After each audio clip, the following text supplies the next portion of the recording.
Mga boss, attendance check. Mag-ingay tayong lahat. Kung ang eleksyon ay gagawin na ngayon, panalo na ba si VP Inday Sara? Sara Duterte for President sa 2028 dahil nag-declare na nga siya kahapon na tatakbo bilang Pangulo ng ating bansang Pilipinas, mga boss. Team Luzon, mag-ingay kung kayo'y taga Luzon, mga boss. Team Visayas, mag-ingay din kung kayo ay taga Visayas. Team Mindanao, ang lugar ni VP Inday Sara, mag-ingay. At tayong mga kapwa, Team OFW, mag-ingay tayong lahat. Ipakita natin, mag-ingay tayo dito, mga boss.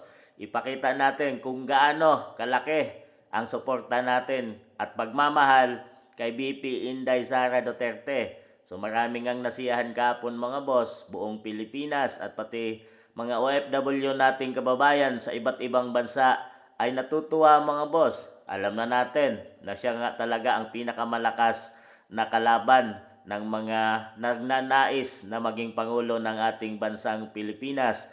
Kaya naman maaga pa lang ay sinisira niya na sinisira na nila ang pangalan ni VP Inday Sara Duterte. Pero isa nga siyang tactician, mga boss, or the tinaguri ang La Cheese Master, ay talagang kahapon ay punong-puno na si VP Inday sa mga ginagawa na paninira ng mga kalaban sa pangalan niya, mga boss. Talagang dinudungisan na nila ang pangalan ni VP Inday dahil yun na lang ang kanilang paraan, dahil hindi nga nila ito matalaw-talo sa kahit anong mga kaso na isinasampa nila kay VP Inday Sara. Ang ginagawa na lang nila ay dinudungisan na lang nila ang pangalang VP Inday Sara Duterte. At talaga ito, mga boss, gumalaw na nga. Ginalaw na ni VP Inday ang kanyang pamato at heto ay talagang lalabanan niya na. Sinabi niya doon na humingi siya ng tawad sa buong mga Pinoy na kung bakit ay hindi nga siya tumuloy nung nakaraang eleksyon bilang Pangulo ng ating bansang Pilipinas, at nagkamali siya kung bakit ipinasa pa niya kay PBBM ang malaking obligasyon na sana ay nagawa niya na ngayon sa ating bansang Pilipinas. Hindi siya natatakot sa mga ginagawa ng kalaban sa kanya, ng mga pagsampa ng mga kaso na sa kanya, iba't ibang kaso, bagkos natatakot siya sa kinabukasan ng ating bansang Pilipinas at sa maraming mamamayang Pilipino at lalong-lalo na sa paparating na henerasyon, mga boss. Yun ang kinakatakot niya dahil ngayon ay hindi masolusyonan ng administrasyon ang kahirapan sa ating bansang Pilipinas, ang kawalan ng trabaho ng mga maraming Pilipino, ang kagutuman ng ating bansang Pilipinas, ang pagtaas ng mga bilihin, lalo na yung bigas, mga boss, na yun nga lang ay simple na gawain na isang Pangulo ay hindi niya magawang ibaba at di niya maibigay ang pangako niyang 20 pesos, mga boss. Ngayon ay talamak na ang korupsyon na wala nang hikahihiyan.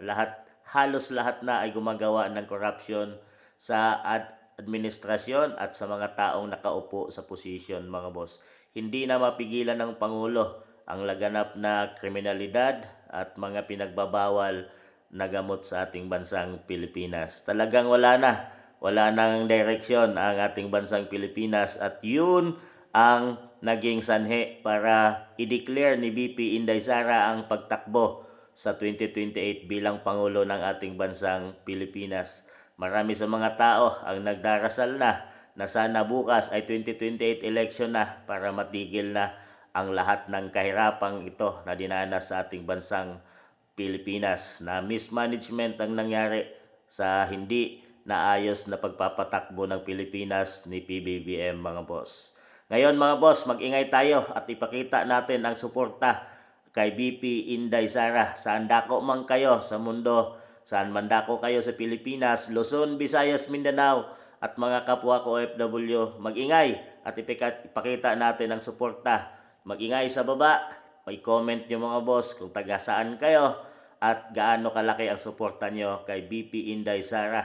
Gawin natin to para maging maayos na ang ating bansang Pilipinas. Yan, mga boss, mag-ingay.